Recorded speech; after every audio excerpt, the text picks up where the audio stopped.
What's up, y'all? It's Fornia here, and I'm still not sure how I'm supposed to intro these videos, but I'm doing my best. So basically, with Drag Race Down Under Season 3 in the wings, coming up soon, I decided it would be a fun thing to look back on my stint on reality TV. For those of you who don't know, I was on TVNZ On Demand's House of Drag Season 2, hosted by Keita, Mean, and Anita Wiglet. And I was a baby when I was on that show, and the looks I were turning weren't necessarily ones I'm stoked with, but I think for the time, I was doing fine. So let's take a look back on them together, shall we? Also, spoiler alert, I only lasted like 3 episodes, so this video's not going to be that long. Alright, first up we have my promo look. This was an outfit I got from Charismatico. They're like a drag queen, basically like costume store. They do a whole bunch of like big cabaret outfits. And I don't know. I don't know why I chose this one. I thought it was going to be Slay because like it was like the feathers and the gold and like it was really dramatic and fun. I do kind of just look like a chicken. The makeup was makeuping. She was doing it.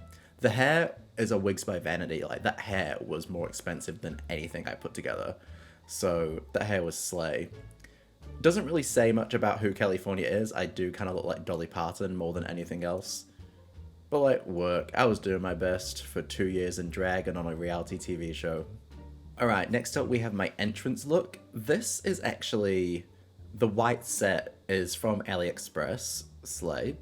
And is actually a replica, well not a replica, a copy of sorts of one of Beyonce's Super Bowl outfits, the jacket and the briefs. Yeah, I was way too big for the outfit, so I couldn't do it up the way I wanted to. That's why I've got this bra on underneath.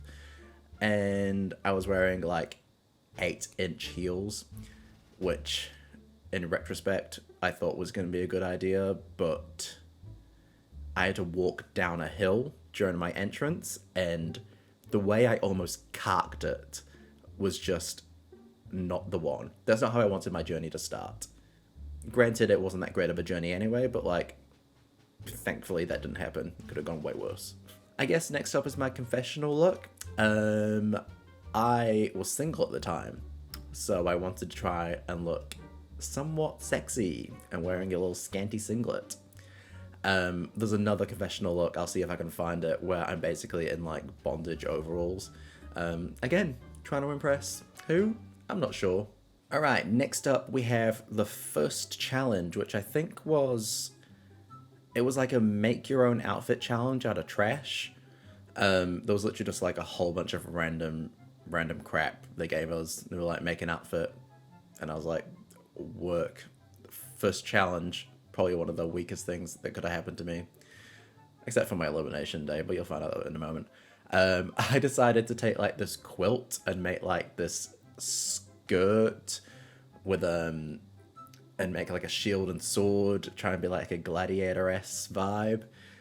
I think honestly, for the time that I had, slay. I think this could have gone way worse, and I'm pretty proud of what I made. One thing I wish I could have made, I wish I had time to make a top, because I literally just made like little quilt pasties, and yeah, they were holding off dear life, but thankfully the wig just was long enough to cover up, so I kind of got away with it. And the boots, mwah, slay. Honestly, the way I matched the entire observatory as well was like, this was made for me. Alright, next up we have episode 2, which I think was the dance challenge. I was partnered with Clairvoyant, and turns out we both had these holographic sets. I've only wore this for like a couple of gigs, because they're not comfortable in the slightest, but they look great, especially on stage. And fun fact, on the right here, you'll see where I'm sitting down, I actually had to take off my skirt and just sit it on top of me, because it felt like cardboard. Like, there was no bend to it whatsoever. You can kind of see it in the first photo. Like, it just doesn't bend. So I was trying to sit down and I was like, oh no, I can't sit. So literally, if I got up, I wasn't wearing any panties. So like I was just gonna full crotch shot the camera. Oh, last but not least, the infamous elimination of California on TVNZ House of Drag Season 2, where I got to dress up as a cow and went home looking like this. Honestly, I'm not a good makeup artist. Like, I absolutely hate doing makeup because I just never really feel confident about it. So the fact that they were like, hey, you guys are gonna paint as animals, I'm like, oh wow, something I totally planned for in my everyday life. And then they have this god awful onesies, so like I was fucking sweating as well. And did I deserve to go home this episode? Absolutely. I even put like white paint in my hair to try and like make it all matchy with the face and the outfit and everything. And look at those shoes. Oh no.